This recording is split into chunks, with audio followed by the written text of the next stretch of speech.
الصلاة والسلام عليك يا سيدي يا نبي الله وعلى آلك وأصحابك يا سيدي يا نور الله مولاي صل وسلم دائما أبدا على حبيبك خير الخلق كلهم هو الحبيب الذي ترجى شفاعته لكل حول من الأحبال مقتحم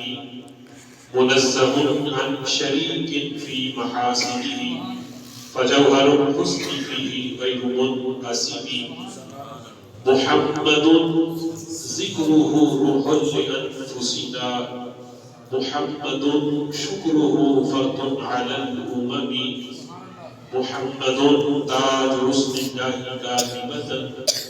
محمد صادق الأقبال والكاذب يا رب صل وسلم دائما أبدا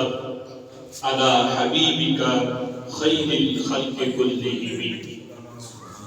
اللہ وحدہ لا شریک کی حمد و ثنا اور حضور سرور کائنات مفخر موجودات زینت بزم کائنات باعث تخلیق کائنات دستگیر جہاں اور گسار زمان حامی بے کسان سید سروران قائد المرسلین خاتم النبیین احمد مجتبی جناب محمد مصطفیٰ صلی اللہ تعالی علیہ وبارک وسلم کے دربار باز میں ہدیہ درود و سلام عرض کرنے کے بعد نہایت ہی معزز محتشم حضرات و سامعین، آج کی یہ بابرکت محفل بسلسلہ شادی خانہ آبادی جناب محترم حاجی محمد جوید صاحب، ان کے صاحبزادے محمد حماد صاحب، ان کی شادی کے سلسلہ میں آج کی یہ بابرکت محفل سجائی گئی۔ میری دعا ہے رب ذوالجلال نبی پاک علیہ الصلوۃ والسلام کے میلاد شریف کی اس بابرکت محفل کا صدقہ بھائی کی جو نئی زندگی کا آغاز ہو رہا ہے اس میں برکتیں عطا فرمائے اور حقیقی معنوں میں اس شادی کو خانہ آبادی بنائے۔ بہت مبارکباد کے مستحق ہیں جناب محمد جوید صاحب، جنہوں نے اس پرفتن دور میں شادی کے موقع پر نبی پاک علیہ الصلوۃ والسلام کے میلاد کی محفل کا انعقاد کیا۔ سبحان اللہ۔ ویسے عام طور پہ ہمارا جو طریقہ کار ہے وہ یہ بن چکا ہے کہ ہم فوتگی اور پریشانی کے موقع پر تو محافل کا انعقاد کرتے ہیں، لیکن خوشی کے موقع پہ ایسی محافل کا انعقاد نہیں ہوتا۔ یہ ہمارا عام طور پہ معمول ہے۔ ہم نے محفل بھی سجانی ہے، قرآن خوانی بھی کرنی ہے، تو اس وقت جب کوئی فوتگی ہو جائے، کوئی پریشانی بن جائے، خوشی کا موقع ہو، تو اگر گھر میں محفل رکھی ہو تو کچھ لوگ تو یہ کہتے ہیں کہ اگر وہ ہلا گلا نہ ہوا، ڈھول ڈمکتا نہ ہوا، تو لوگ سمجھیں گے کہ یہ فوتگی والا گھر ہے۔ یہ کہتے ہیں کہ اگر خوشی کے موقع پر بھی محفل سجائی اور یہ ڈھول ڈمکے نہ کیے تو لوگ سمجھیں گے پتہ نہیں ان کے ہاں کوئی فوتگی ہو گئی ہے، اس وجہ سے یہ ڈھول ڈمکا نہیں کر رہے۔ تو اس پرفتن دور میں ایسے مواقع پر نبی پاک علیہ الصلوۃ والسلام کی میلاد کی محفل سجانا یقیناً یہ بہت بڑا عمل ہے۔ اللہ تعالیٰ ان کی اس کاوش کو اپنی بارگاہ میں قبول فرما کر اس پہ اجر عظیم عطا فرمائے۔ مجھے قبلہ قاری صاحب نے جب ٹائم لیا تو یہ بتا رہے تھے کہ حاجی جوید صاحب جو ہیں انہوں نے ادھر چٹھے والے انہوں نے مدرسے کے لیے جگہ بھی دی۔ یہ بھی اس دور کے اندر یقیناً بہت بڑا عمل ہے کہ جہاں حفاظ پڑھے، حافظ بنے گے، بچے ناظرہ قرآن پڑھیں گے، ان کے بیٹھنے اور ان کی تعلیم کا یہ سبب بنے، یقیناً یہ بھی بہت بڑا عمل ہے اس دور میں۔ اس مہنگائی کے دور میں اللہ تعالیٰ کے دین کے لیے اپنی زمین کو وقف کرنا یہ بھی بہت بڑا عمل ہے۔ نبی پاک علیہ الصلوۃ والسلام ارشاد فرماتے ہیں، اور یہی حقیقی طور پہ وہ سرمایہ ہے، وہ بینک بیلنس ہے اور وہ کمائی ہے جس نے قبر میں جا کے کام آنا۔ بقیہ جتنا بھی آپ پیسہ اکٹھا کر لیں، جمع کر لیں، زمینیں خرید لیں، آپ کوٹھیاں بنا لیں، گاڑیاں خرید لیں، وہ آپ کی ملک میں اس وقت تک ہے جب تک سانس چل رہی ہے، ان سے فائدہ بھی اسی وقت تک ہے جب تک سانس چل رہی ہے۔ بقیہ جب دنیا سے آپ جائیں گے، وہ گاڑی، وہ بنگلہ، یہ ساری چیزیں، یہ ہمارے وراثت، یہ آپ کی ملک سے ختم ہو گئے، لیکن جو آپ کی ملک میں رہے ہمیشہ تا قیامت، وہ ہے جو آپ اپنی زندگی میں اللہ کے راستے میں لے جائیں۔ سبحان اللہ۔ بچے ملک تو وہ رب کی ہوتی ہے، لیکن قیامت تک اللہ تعالیٰ اس عمل کا فائدہ قبر میں بھی آپ کو پہنچاتا ہے۔ میرے آقا فرماتے ہیں، اذا مات الانسان انقطع عمل الا من ثلاث۔ فرمایا جب انسان دنیا سے چلا جاتا ہے تو اس کا ہر عمل منقطع ہو جاتا ہے، ہر عمل اس کا منقطع ہو جاتا ہے، لیکن 3 عمل ایسے ہیں کہ جو بندے کے قبر میں جا کر بھی منقطع نہیں ہوتے۔ ان میں حضور فرماتے ہیں، صدقہ جاریہ، صدقہ جاریہ، کوئی مسجد بنا دینا، کوئی مدرسہ بنا دینا، یا کوئی بھی فلاح عامہ کا کام کر دینا کہ جس سے لوگ فائدہ اٹھائیں۔ جب تک لوگ اس سے نفع اٹھائیں گے، بندہ اگرچہ قبر میں پہنچ جائے، اللہ تعالیٰ اس چیز کا ثواب اس بندے کو قبر میں بھی عطا فرمائے۔ اور دوسری چیز حضور فرماتے ہیں، او علم ينتفع به، ایسا علم جس سے لوگ نفع اٹھائیں، کسی کو قرآن پڑھا دینا، کسی کو کوئی مسئلہ بتا دینا، یہ ایسا علم کہ جب تک لوگ اس سے نفع اٹھائیں گے، وہ علم پھیلانے والا قبر میں چلا گیا، لیکن جب تک لوگ اس کی بتائی ہوئی بات پہ عمل کریں گے، قیامت تک اس بندے کو اجر و ثواب اس کا ملتا رہے۔ اور تیسری چیز نبی پاک علیہ الصلوۃ والسلام نے جو بیان کی، میرے آقا فرماتے ہیں، او مبالغہ صالح، نیک اولاد جو بندہ چھوڑ جائے، ایسی نیک اولاد یدعو لہ، جو اپنے والدین کے لیے دعا مانگے، جو اس کے لیے دعا کرے، یہ نیک اولاد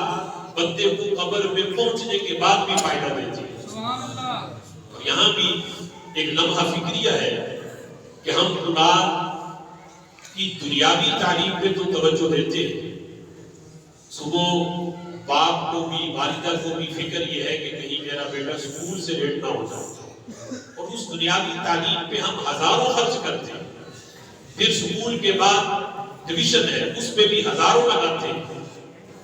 لیکن وہ تعلیم جو ہمیں فری دی جا رہی ہے، صبح قاری صاحب نماز کے بعد اسپیکر کھول کے کہتے ہیں کہ جو بچے مسجد میں قرآن پڑھتے ہیں ان کے والدین کو چاہیے کہ وہ انہیں اٹھا کے مسجد میں بھیجیں، یہاں آنے کی نہ کوئی فیس ہے، نہ کوئی جرمانہ ہے، کوئی ہدیہ نہیں، فری، اور پھر اعلان کر کے بلا کے پڑھایا جا رہا ہے۔ اس کے باوجود اس تعلیم کی طرف توجہ نہیں۔ چاہیے تو یہ تھا بحیثیت مسلمان کہ ہم اس تعلیم کو اول حیثیت دیتے اور دنیاوی تعلیم کو ثانوی حیثیت دیتے، تو پھر ہم دنیا میں بھی کامیاب ہوتے، آخرت میں تو ہونا ہی ہے۔ اللہ تعالیٰ ہماری دنیا بھی بہتر فرما دے۔ آج صورتحال یہ ہے کہ ہم دنیا کے پیچھے بھاگے، جو دنیا کے پیچھے بھاگتا ہے دنیا مزید اس سے آگے نکل جاتی ہے، اس کے ہاتھ نہیں آتی، لیکن جو دین کے پیچھے بھاگتا ہے دنیا اس کے قدم چھوڑتی ہے۔ جو دین کے پیچھے اپنی جو ضروریات ہیں، اپنا مال ہے، اپنا قیمتی وقت ہے، اللہ کے دین کو دے تو رب ذوالجلال دنیا بھی اس کے قدموں میں رکھ دیتا ہے۔ لیکن شرط یہ ہے کہ بندہ دنیا کے پیچھے بھاگے گا۔ آج ہم نے دنیا کو ترجیح دے دی، اب وہ بچہ کہ جس پہ ہزاروں لگا کے، لاکھوں لگا کے اسے ڈاکٹر بنا دیا، انجینئر بنا دیا، لیکن افسوس یہ کہ جب باپ دنیا سے جاتا ہے بیچارے کو جنازہ بھی پڑھنا نہیں آتا، جنازہ تک پڑھنا نہیں آتا. یہ حال ہے اولاد کا کہ وہ اپنے والدین کے لیے دعائیں مغفرت کیسے کرے، انہیں دعا تک مانگنی نہیں آتی. وہ کس طرح اللہ تعالیٰ کی بارگاہ میں اپنے والدین کے لیے دعا مانگے؟ تو ایسی اولاد جس پہ باپ نے لاکھوں کروڑوں خرچ کیے، اس نے قبر میں باپ کو فائدہ نہیں دینا. لیکن وہ حافظ قرآن جس کی تعلیم پہ بظاہر 1 روپے بھی باپ نے خرچ نہیں کیا، اسے تعلیم بھی فری ملی، وہ حافظ قرآن بن گیا.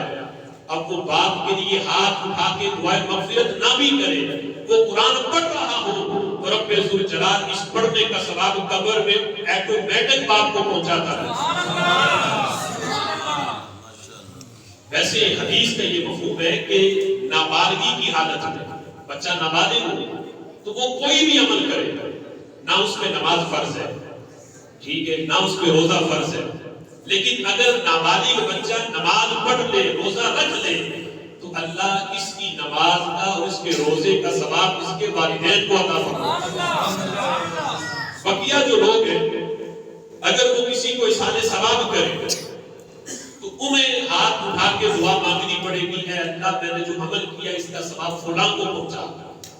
لیکن اولاد جو بھی عمل کرے یہ نہ بھی کہے کہ اللہ اس کا ثواب میرے والدین کو ملے، وہ جو عمل بھی کرتے ہیں اللہ والدین کو ثواب خود ہی پہنچا دے. تو میرے آقا فرماتے ہیں تیسری چیز، او والد صالح، نیک اولاد بھی یہ ایسا عمل ہے جو سلسلہ منقطع نہیں ہوتا، اس کا اجر و ثواب بندے کو دنیا سے چلے جانے کے بعد ملتا. اگر آج چاہتے ہیں کہ ہماری اولاد ہمیں مرنے کے بعد یاد رکھے، دنیاوی تعلیم کے ہم مخالف نہیں، دنیاوی تعلیم بھی انہیں دے، لیکن دنیاوی تعلیم کے ساتھ ساتھ انہیں قرآن بھی پڑھائے، انہیں قرآن کی تعلیم بھی دے، انہیں دینی تعلیم بھی پڑھائے، تاکہ یہ آپ کے لیے صدقہ جاریہ ہو اور قبر و حشر میں آپ کے لیے یہ ذریعہ نجات کرے. یہ بڑا نیک اور بڑا عظیم عمل ہے، کسی جگہ پہ مدرسہ بنانا اور وہاں بچوں کے پڑھنے کا اہتمام کرنا. نبی پاک علیہ الصلوۃ والسلام ارشاد فرماتے ہیں، فرمایا اگر تم سے ہو سکے قم عالما، تو تم عالم بنو، اگر ہو سکے تو تم عالم بنو. اگر عالم نہیں بن سکتے فرمایا کن متعلما، پھر متعلم علم حاصل کرنے والے بن جاؤ، متعلم بنو. اور فرمایا اگر یہ بھی نہیں بن سکتے اور مستمعان، پھر کسی عالم دین کو سننے والے بن جاؤ. کسی عالم کی صحبت میں جا کے بیٹھا کرو، اس کو سننے والے بن جاؤ. فرمایا اگر یہ بھی نہیں کر سکتے او محبن، پھر کسی عالم سے محبت کرنے والے بن جاؤ. عالم سے محبت کرو، اس سے محبت کرنے والے بن جاؤ. فرمایا یہ 4 میں سے جو بھی تم بن سکتے ہو بنو، عالم بنو، متعلم بنو، یا تم عالم کو سننے والے بنو، او محب بنو، یا عالم سے محبت کرنے والے بنو. فرمایا وَلَا تَكُنْ الْخَامِسِ فَتَهْلِكُوا، فرمایا 4 میں سے کچھ بھی بن جاؤ، 5واں اگر کوئی صورت اختیار کرو گے تو پھر تم ہلاک ہو جاؤ گے. وہ 5 کیا ہے؟ نہ علماء کو بندہ سنے، نہ علماء سے محبت کرے، الٹا علماء کی مخالفت کرے. تو یہ 5واں ہے. فرمایا یہ نہ بنو، اگر یہ تم نے صورتحال اختیار کی تو پھر تم ہلاک ہو جاؤ گے. تو علماء کے لیے یعنی ان کی ضروریات کو پورا کرنا، ان کی ضروریات کا خیال کرنا، یہ بھی علماء سے محبت ہے. بچہ جو ہے وہ ناظرہ قرآن پڑھے، حافظ بنے، اس کے لیے کسی جگہ کا اہتمام کرنا، یہ بھی علماء سے محبت ہے. میرے آقا علیہ الصلوۃ والسلام ارشاد فرماتے ہیں، حضور کی حدیث ہے، علماء کی محبت بھی بندے کو کل نجات دے گی. اللہ حکم دے گا علماء کو کہ بقیہ سب کو کہ جنت میں چلے جانا، عالم کو اللہ تعالیٰ جنت میں جانے سے روک دے گا. وہ پوچھے گا اللہ مجھے کیوں روکا؟ رب ذوالجلال فرمائے گا تو اکیلا جنت میں نہ جا، یہ جہنمیوں کی صفیں لگی ہیں، ان میں سے جس کو تو پہچانتا ہے اس کی شفاعت کر، نہ تیرے کہنے پہ اسے بھی جنت عطا فرما. نعرہ رسالت، نعرہ تحقیق، نعرہ حیدر مولا فرماتے ہیں پھر جس وقت رب ذوالجلال یہ فرمائے گا تو کوئی بندہ یہ کہے گا اے اللہ میں نے اس عالم دین کو ایک بار وضو کروایا تھا، میں نے اس عالم دین کو ایک مرتبہ پانی پلایا تھا، میں نے اس کی فلاں ضرورت پوری کی تھی. تو رب ذوالجلال جس عالم کی خدمت کی ہوگی رب ذوالجلال اس وجہ سے اسے بھی جنت عطا فرمائے. امام غزالی رحمۃ اللہ علیہ نے دقائق الاخبار، یہ امام غزالی رحمۃ اللہ علیہ کی کتاب ہے، اس میں انہوں نے ایک حدیث نقل کی. نبی پاک علیہ الصلوۃ والسلام ارشاد فرماتے ہیں کل بروز قیامت اللہ تعالیٰ ایک بندے کے بارے میں فیصلہ کرے گا. جب نامہ اعمال تولے جائیں گے تو نیکیاں کم ہوگی، گناہ زیادہ ہوں گے. حکم ہوگا کہ اس بندے کو جہنم میں داخل کیا جائے. فیصلہ یہ ہوگا کہ بندہ جہنمی ہے. اب خالق کائنات جل جلالہ اس بندے کو بخشنا چاہتا ہے، جانتا سب کچھ ہے،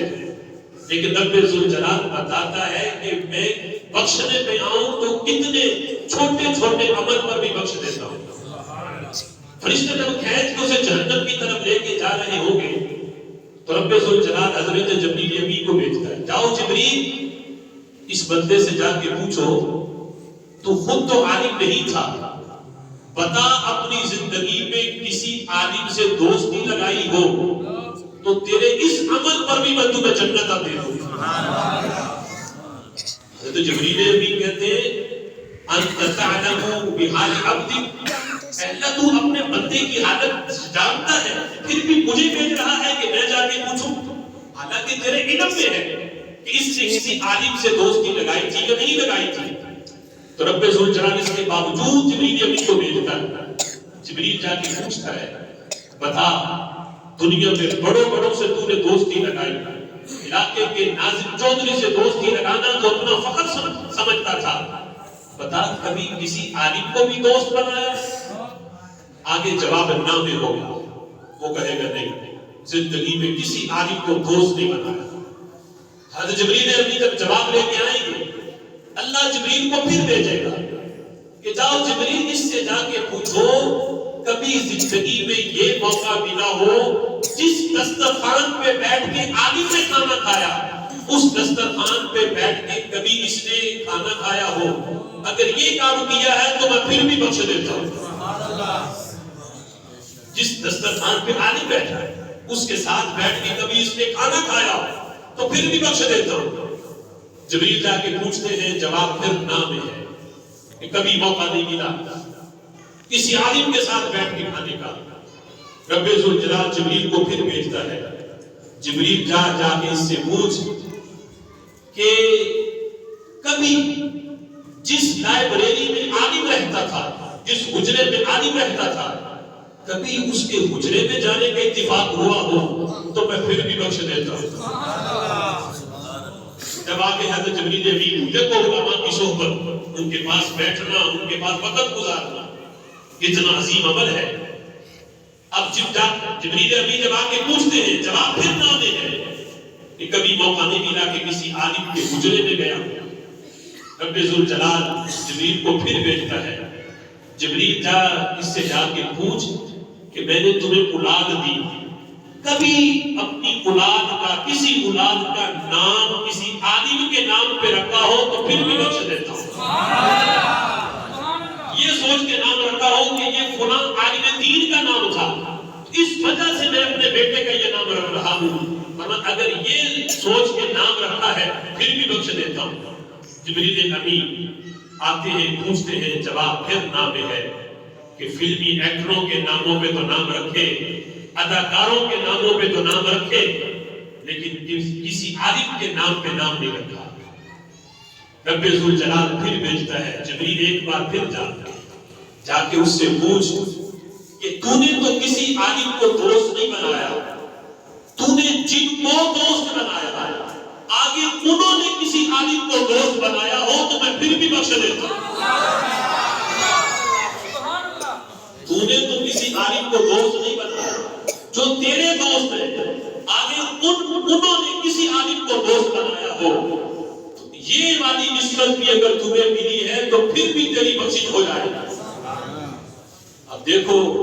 ان ساری چیزوں کو بتانے کا مقصد یہ ہے جبریل امین کو بار بار بھیجنا، حالانکہ اللہ اپنے بندے کی عادت سے واقف ہے، لیکن بار بار بھیجنا تاکہ مخلوق کو پتہ چلے کہ رب ذوالجلال علماء کی سے معمولی نسبت پہ بھی ایک جہنمی کو اللہ تعالیٰ اس کے بارے میں بھی جنتی ہونے کا فیصلہ فرما دے۔ تو موقع ملے تو علماء کی صحبت اختیار کیا کرو۔ اگر علم نہیں پڑھا تو انسپیشن وقت نکال کے کسی عالم کی صحبت میں آ کے بیٹھ کے اپنی نماز سے ٹھیک کروا لو، اپنا قرآن ٹھیک کروا لو، کوئی اس سے مسئلہ پوچھو، اس کی کسی نہ کسی طرح صحبت اختیار کرو۔ تو یہ ایسا عمل ہے کہ جب کوئی عمل بھی کام نہیں آئے گا، رب ذوالجلال اس عمل کی برکت سے بھی اللہ جنت عطا فرماتے ہیں۔ اتنا عظیم عمل ہے۔ اور پھر دیکھو نبی مکرم شفیع معظم صلی اللہ علیہ وسلم نے تو یہاں تک بیان کیا کہ دین پڑھنے والے طالب علم کے ساتھ محبت اور اس کی خدمت، یہ اتنا عظیم عمل ہے۔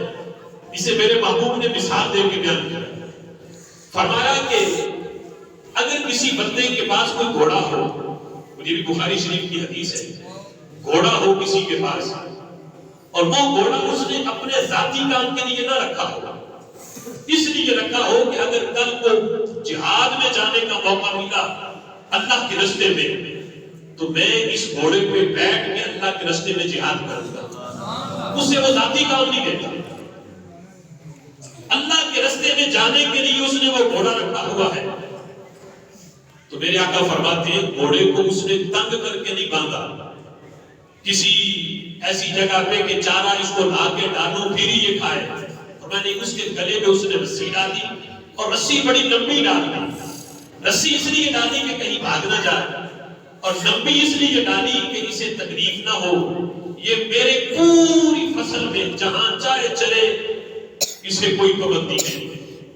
میرے آقا فرماتے ہیں وہ چارہ چرنے کے لیے جو قدم اٹھاتا ہے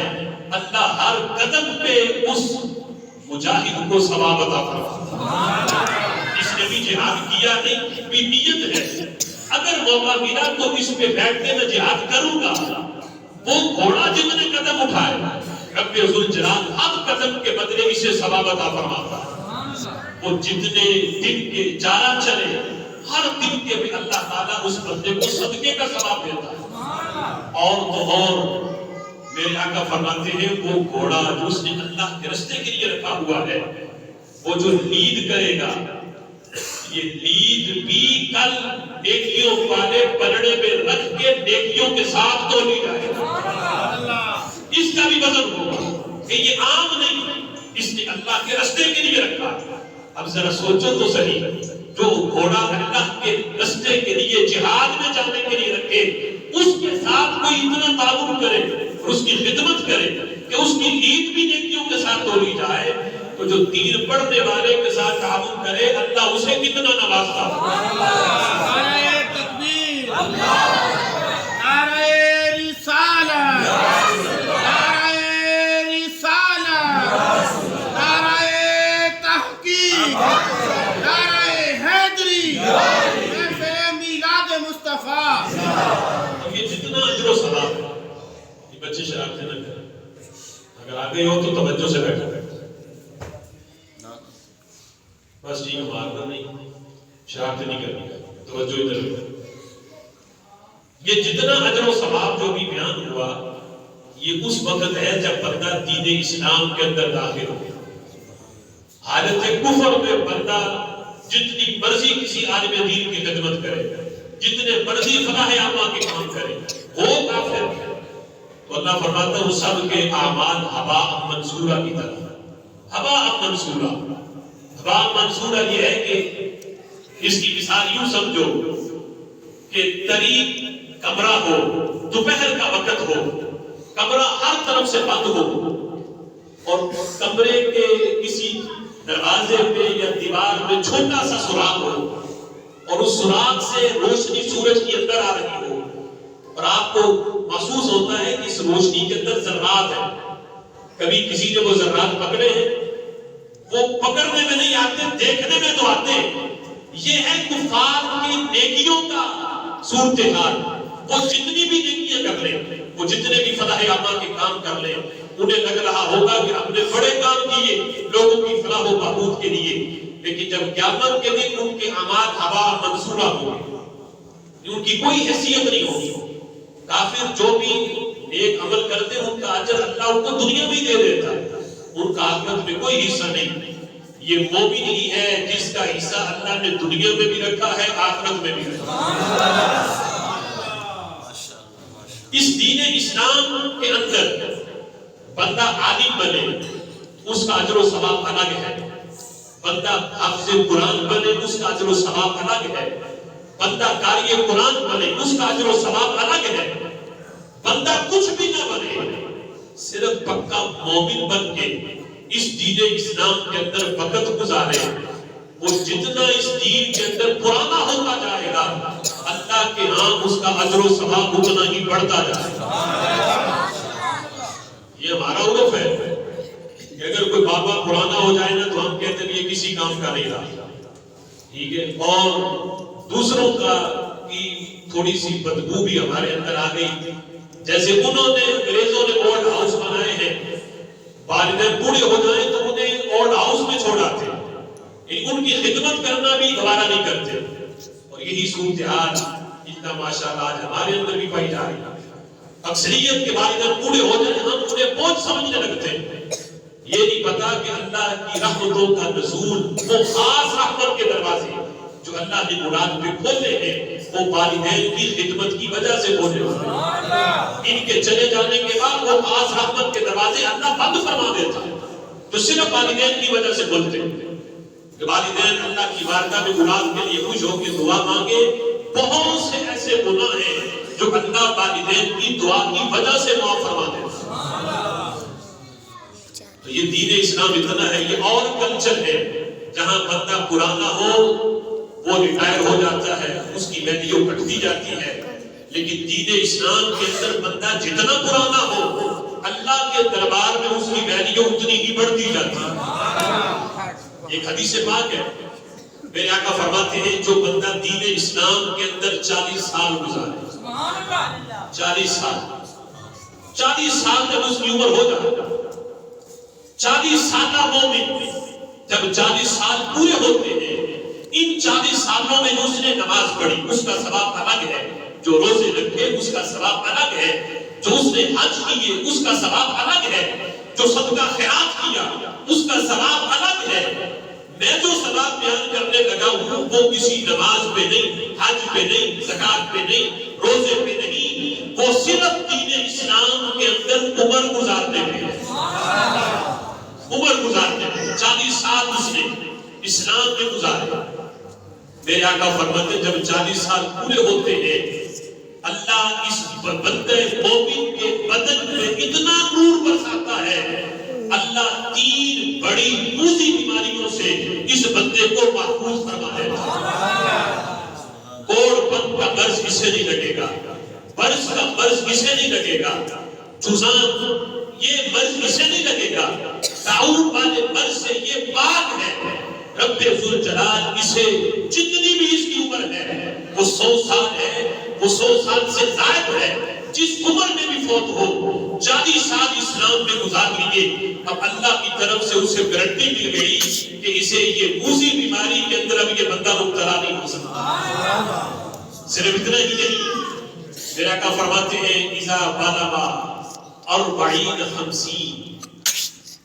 جب اس کی عمر 50 سال ہوتی ہے، 50 سال خفف اللہ عنہ ذنوبا، اللہ اس کے گناہوں کے اندر تخفیف فرما دیتا ہے.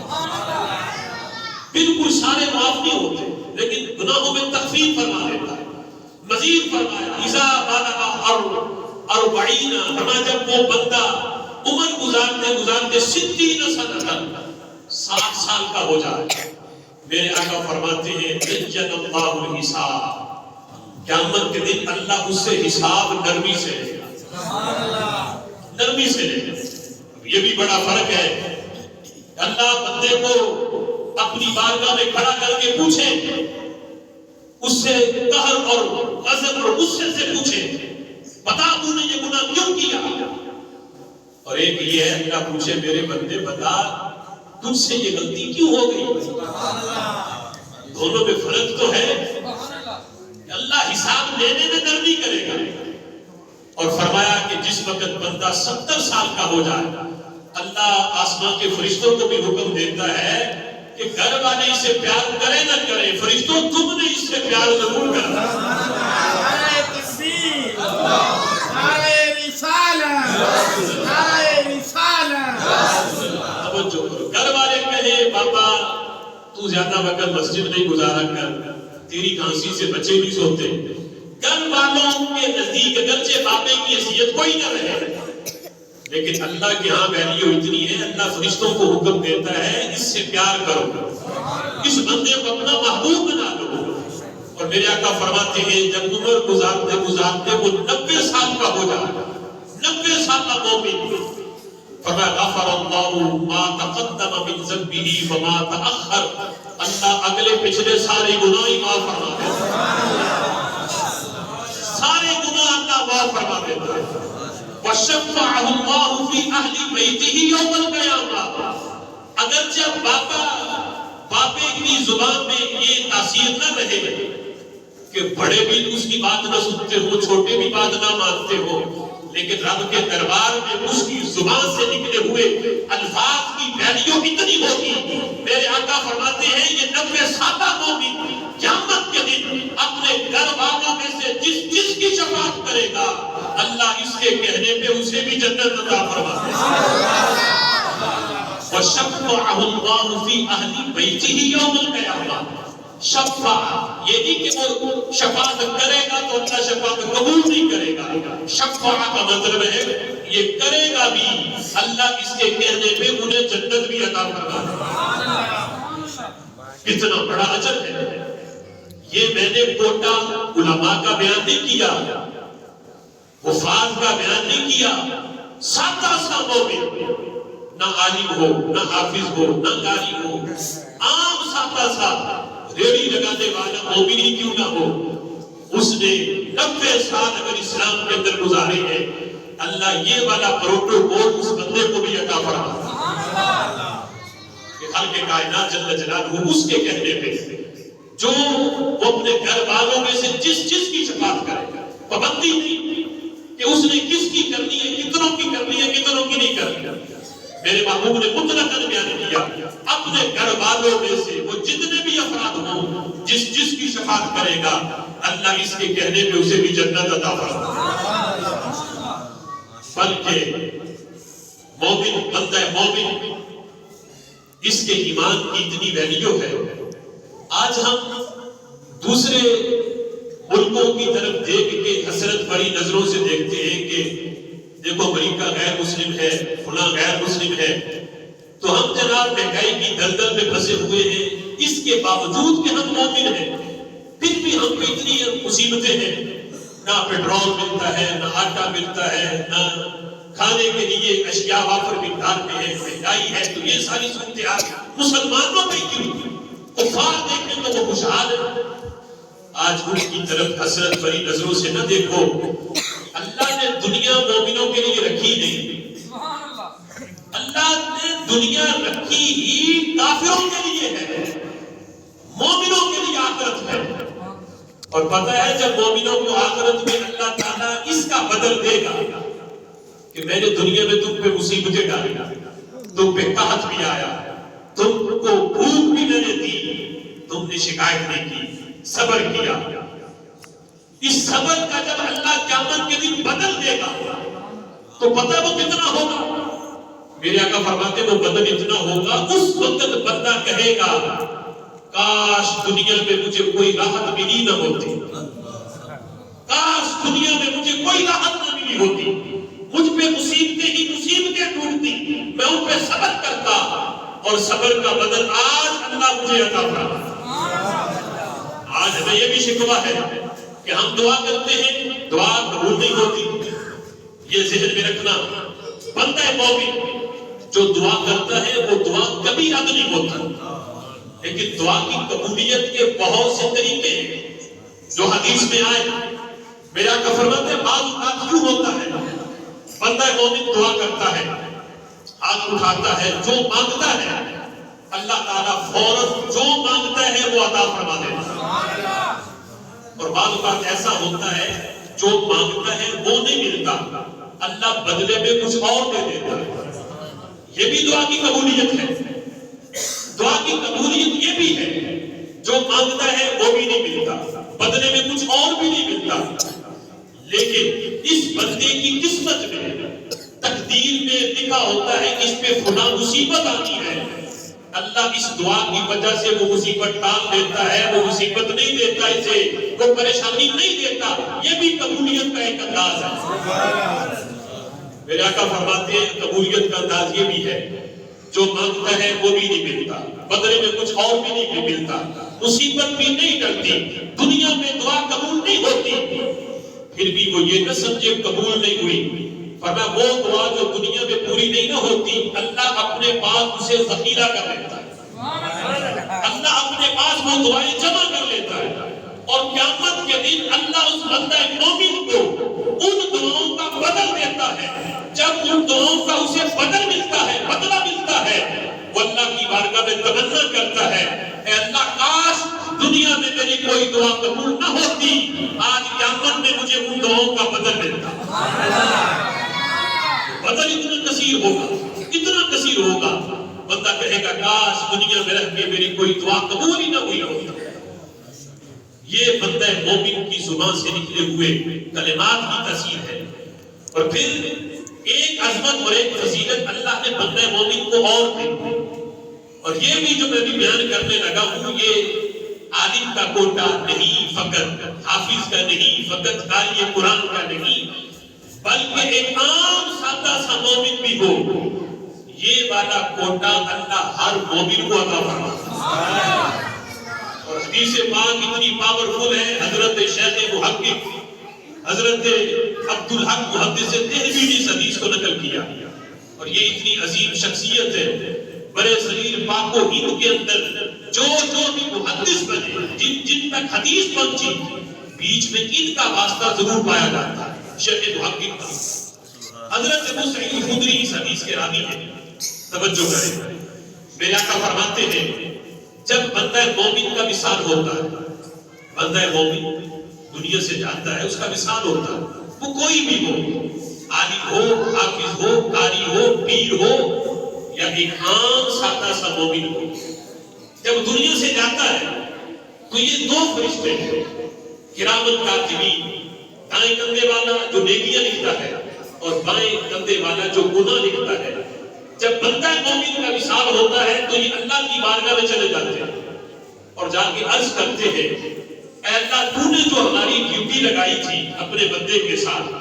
ہم اس کے ساتھ رہے ہم نے اس کی نیکیاں بھی لکھی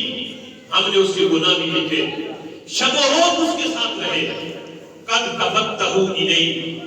اے اللہ اس بندے کو تو اب تو نے اپنے پاس بلا لیا اب ہم تو فری ہو گئے اللہ ہمیں اجازت دے ہم آسمانوں پہ کسی جگہ پہ ہم وہاں بیٹھ کے ہم تیری بندگی کرتے ہیں قیامت تک میرے آقا فرماتا ہے جب وہ فرشتے یہ کہتے ہیں اللہ فرماتا ہے نہیں فرشتوں تمہارے لیے آسمانوں پہ کوئی جگہ نہیں میرے آسمان تو پہلے ہی میرے فرشتوں سے بھرے ہوئے تمہارے لیے یہاں کوئی جگہ نہیں فرشتے کہتے ہیں اللہ اگر آسمانوں پہ جگہ نہیں تو پھر اجازت دے ہم زمین پہ کسی جگہ پہ جا کے ڈیرے لگا دیں اور وہاں ہم تیری بندگی کرتے ہیں اللہ فرماتا ہے نہیں ارضی مملوءۃ من خلقی میری زمین بھی میری مخلوق سے بھری ہوئی ہے تمہارے لیے وہاں بھی کوئی جگہ نہیں فرشتے پوچھتے ہیں اے اللہ پھر تو ہی تو بتا نہ آسمانوں پہ ہمارے لیے جگہ نہ زمین پہ ہمارے لیے جگہ ہم کیا کریں کدھر رہیں جس بندہ مومن کا بھی مثال ہوتا ہے کہ فرشتے ہر بندہ مومن کے اللہ کی بارگاہ میں جاتے ہیں اور یہ سوال پوچھتے ہیں اب دیکھو اللہ فرماتا ہے نہ آسمانوں پہ جگہ ہے نہ زمین پہ جگہ ہے فرشتے پوچھتے ہیں اللہ بتا کیا کریں اب اللہ ڈیوٹی کیا لگاتا ہے جو ڈیوٹی اللہ خود لگائے سوچو وہ ڈیوٹی کتنی اہم ہوگی اللہ فرماتا ہے ڈیوٹی فرشتوں تمہاری یہ ہے قوما علی قبر عبدی اور میرے جس بندے کے ساتھ زندگی میں رہے ہو اب وہ قبر میں پہنچا تو اس کا ساتھ کیوں چھوڑتے ہو؟ قوما علی قبر عبدی، جاؤ میرے بندے کی قبر پہ جا کے کھڑے ہو جاؤ، میرے بندے کی قبر پہ جا کے کھڑے ہو جاؤ۔ 1 ہفتہ 40 دن 6 ماہ 1 سال نہیں، الی یوم القیامہ، فرمایا قیامت تک میرے بندے کی قبر پہ کھڑے ہو جاؤ۔ اب کھڑے ہو کے کرنا کیا ہے؟ اگر حدیث کا اگلا مضمون نہ ہوتا تو ہو سکتا ہے وہ طبقہ جو آج قبروں پہ جانے سے روکتا ہے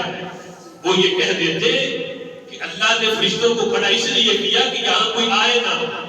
فرشتوں کو کھڑا اس لیے کیا کہ یہاں آ کے کوئی دعا نہ مانگے، یہاں آ کے کوئی پھول نہ پھینکے، اس لیے فرشتوں کی ڈیوٹی لگی۔ لیکن میرے آقا فرماتے سنو، اللہ فرشتوں کو کھڑا کر کے ان کی ڈیوٹی کیا لگاتا ہے؟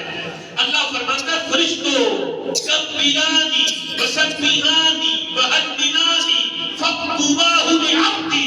قیامت تک تم نے میرے بندے کی قبر پہ کھڑے ہو کے اللہ اکبر کی تسبیح پڑھنی ہے، سبحان اللہ کی تسبیح پڑھنی ہے، لا حول ولا قوت الا باللہ، یہ تسبیح فرشتوں تم نے پڑھنی ہے، ثواب قیامت تک میں اس کا اپنے بندے کے کھاتے میں درج فرماؤں گا۔ فرشتوں تم تو معصوم ہو، تمہیں نیکیوں کی حاجت نہیں، میرے بندے کو تو حاجت ہے۔ وہ قبر میں پہنچا، نہ نماز پڑھ سکتا ہے، نہ روزہ رکھ سکتا ہے، نہ حج کر سکتا ہے، نہ ذکر اذکار کر سکتا ہے، چونکہ قبر میں ہے۔ لیکن میں چاہتا ہوں جس نے ساری زندگی میری محبت میں گزاری، مجھے ایک مان کے اس نے وحدہ لا شریک مان کے اس نے زندگی بسر کی ہے اور کسی ایمان کو سلامت لے کے قبر میں پہنچا ہے، میں چاہتا ہوں اس کی نیکیوں کا میٹر بند نہ ہو۔ فرشتوں یہ تسبیح تم پڑھتے رہو، قیامت تک میں اس کا ثواب اپنے بندے کے کھاتے میں لکھتا رہوں۔ دیکھو کتنا عظیم عمل۔ آج اگرچہ ہم اپنے والد کو یا ماں کو جو دنیا سے جائیں 1 ماہ کے بعد انہیں بھول جائیں، لیکن میرا رب قیامت تک یاد رکھتا ہے، فرشتوں کی ڈیوٹی لگاتا ہے کہ فرشتوں تم نے مسلسل اس کے لیے تمہاری ڈیوٹی کی ہے، کوئی چھٹی نہیں۔ ہم نے تو باپ کے مرنے کے بعد سارے ثواب کی محفل بھی رکھنی ہو تو چھٹی والے دن کا انتظار کرتے ہیں، اتوار آئے گی پھر لوگوں کو بلائیں گے، پھر دعا مانگیں گے، پھر سارے ثواب کریں گے۔ لیکن میرے رب نے فرشتوں کی ڈیوٹی لگا دی، اس پہ 1 منٹ کا بھی ناغہ نہیں، 1 منٹ کا بھی وقفہ نہیں، اور تم نے تسبیح پڑھتے رہنا ہے، قیامت تک میں اس کا ثواب اپنے بندے کو عطا فرماتا رہوں گا۔ یہ دیکھو فرشتوں کے پڑھنے کا ثواب، ایک ہے ہم پڑھے اور ایک ہے رب کے دوری فرشتے پڑھے، کتنا فرق ہے ہمارے پڑھنے میں اور فرشتوں کے پڑھنے میں۔ اللہ قبر کے اندر اس بندے کو ثواب اگرچہ زندہ ہو کے پڑھتا تو اسے اتنا ثواب نہ ملتا جتنا قبر میں پہنچ کے اسے مل رہا ہے۔ زندہ ہوتا تو اسے اپنا پڑھنے کا ملتا، قبر میں پہنچا ہے تو اللہ کے فرشتوں کے پڑھنے کا مل رہا ہے۔ یہ بندہ مومن کے ایمان کی وجہ ہے کہ ایمان سلامت لے کے قبر میں پہنچا تو خالق کائنات جل جلالہ نے یہ اجر دیا۔ اللہ نے قیامت تک کے لیے میٹر نیکیوں کا بند نہیں کیا، قیامت تک کے لیے میٹر اللہ نے جاری فرما دیا۔ پھر دیکھو بندے مومن کے ایمان کی تو شان اتنی ہے، کوئی بیٹھ کے قرآن پڑھے اس کا اجر اپنی جگہ پہ، بیٹھ کے حدیث پڑھے اس کا ثواب اپنی جگہ پہ، بیٹھ کے ذکر اذکار کرے اس کا ثواب اپنی جگہ پہ۔ اگر کوئی کسان ہو لیکن وہ مومن اپنی زمین پہ ہل چلا کے بیج بوئے، اگرچہ اس نے اپنی ضرورت کے لیے بویا ہے، رب ذوالجلال بندہ مومن کو اس عمل میں بھی اجر و ثواب عطا فرمائے۔ کافر اگر ہوتا ہے تو وہ زمین پہ بیج ڈال کے اسے بھروسہ موسم پہ ہے، اسے بھروسہ اپنے اچھی نسل کے بیج پہ ہے، اسے بھروسہ پانی پہ ہے، لیکن بندہ مومن زمین میں ہل چلا کے بیج بو کے پانی دے کے کھاد ڈال کے پھر بھی بھروسہ اسے نہ بیج پہ ہے، نہ موسم پہ ہے، نہ پانی پہ ہے، ذات پہ ہے کہ اللہ تو چاہے گا تو یہ فصل اگے گی. وہ سب کچھ کر کے بھی اللہ کی بارگاہ میں دعا مانگتا ہے. اللہ میں نے تو جو ہو سکا کر دیا لیکن اب آسرا تیرا ہی ہے. تو نے ہی کرم کرنا ہے تو یہ معاملہ ہوگا. بھروسہ اللہ کی ذات پہ ہے. تو بندہ مومن کا کسان کا یہ عمل جس نے حالت ایمان میں یہ کام کیا اللہ اسے اس عمل میں بھی اجر و ثواب دیتا ہے. دیکھو کاشتکاری کافر بھی کرے جب فصل تیار ہوتی ہے ہو سکتا ہے گزرتے گزرتے اس سے لوگ بھی کھا لیں, اس سے چرند پرند بھی کھا لیں, حشرات الارض بھی کھا لیں. کافر کو نقصان ہی نقصان ہے, دنیا میں بھی نقصان, آخرت کا بھی نقصان. لیکن میرے آقا فرماتے ہیں بندہ مومن جب فصل اگاتا ہے فصل اس کی پک کے تیار ہوتی ہے اس سے انسان کھا لے, چرند پرند کھا لے, حشرات الارض کھائیں, کوئی بھی کھائیں, اللہ ہر دانے کے بدلے بندہ مومن کو صدقے کا ثواب دیتا ہے. اور وہ بھی ایک لمحے کے لیے نہیں, فرمایا صدقے کا ثواب ملتا ہے الى یوم القیامہ, قیامت تک اللہ اس بندہ مومن کو صدقے کا ثواب عطا فرماتا ہے. تو مومن کا بیڑا ہر حال میں پار ہے. وہ دین کی تعلیم پڑھے تو اس پہ بیڑا پار ہے ہی, اپنی ضروریات زندگی کو طے کر رہا ہو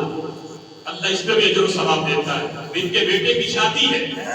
شادی کو حضور کی سنت سمجھ کے کیا جائے کہ یہ حضور کی سنت ہے, اللہ کے محبوب کا یہ عمل ہے, سنت سمجھ کے کیا جائے تو اللہ اس پہ بھی اجر و ثواب دیتا ہے. بلکہ یہ تو احناف کا موقف ہے. اللہ قاری صاحب جانتے کہ نفلی عبادت میں مصروف ہونے سے بہتر یہ ہے کہ بندہ نکاح کرے. اس وقت کے جب نکاح کو حضور کی سنت سمجھ اور اس نیت سے کرے کہ میرے آقا فرماتے ہیں النکاح نصف الایمان, نکاح کرنے سے بندے کا آدھا ایمان پورا ہوتا ہے. حضور فرماتے ہیں النکاح من سنتی, نکاح میری سنت ہے, حضور کی سنت سمجھ کے کیا جائے, اس کی وجہ سے کیا جائے. اگرچہ بقیہ معاملات بھی اس کے پورے ہو جاتے ہیں لیکن یہ نیت رکھے کہ حضور کی سنت ہے, یہ سمجھ کے کرے گا تو اللہ نفلی عبادت پہ اتنا ثواب نہیں دیتا جتنا نکاح کرنے پہ اللہ اجر و ثواب دیتا. پھر نکاح کرنے کے بعد اگلے معاملہ میاں بیوی کے جو آپس کے حقوق ہیں ان حقوق کی پاسداری ہے. یہ سوچ کر کہ جو بحیثیت مسلمان شوہر ہے تو وہ یہ سوچے کہ اللہ نے میرے اوپر تو ذمہ داریاں لگائی ہیں, میں نے یہ نہیں کہ یہ میری بیوی ہے اس وجہ سے میں نے یہ کام کرنا ہے, اس لیے کر رہا ہوں کہ میرے رب نے میرے یہ حقوق مقرر کیے ہیں, شریعت نے مقرر کیے ہیں, تو رب ذوالجلال اس پہ بھی اجر و ثواب دیتا ہے. یہاں تک حدیث میں آتا ہے اگر کوئی بندہ شوہر محبت کے ساتھ لقمہ اٹھا کے اپنی بیوی کو اپنے ہاتھ سے کھلاتا ہے اللہ اس عمل پہ بھی اسے صدقے کا ثواب عطا فرماتا ہے. اگرچہ یہ کام کرنے سے ان کی آپس کی محبت بڑھتی, ان کے دنیاوی کئی معاملات حل ہونے تھے, لیکن دینی معاملہ کتنا بڑا حل ہوا. اللہ کی بیوی خود بھی کھا رہی تھی, اس نے اپنے ہاتھ سے لقمہ توڑ کے بیوی کو کھلایا, اللہ اس عمل پہ صدقے کا ثواب دیتا ہے. تو یہ چھوٹی چھوٹی باتیں ایک دوسرے کے حقوق کی پاسداری, اگر یہ سمجھ کے دین پہ مجھے جو ثواب ملنا ہے اگر کیا جائے تو انشاءاللہ یہ شادی دنیا میں بھی خانہ آبادی ہے اور آخرت کے اندر بھی یہ شادی خانہ آبادی کا ذریعہ بن جاتی ہے. اللہ تعالیٰ کی بارگاہ میں دعا ہے جو سنا اللہ اس عمل کی توفیق عطا فرمائے. آمین بجاہ النبی الامین وآخر دعوانا الحمدللہ.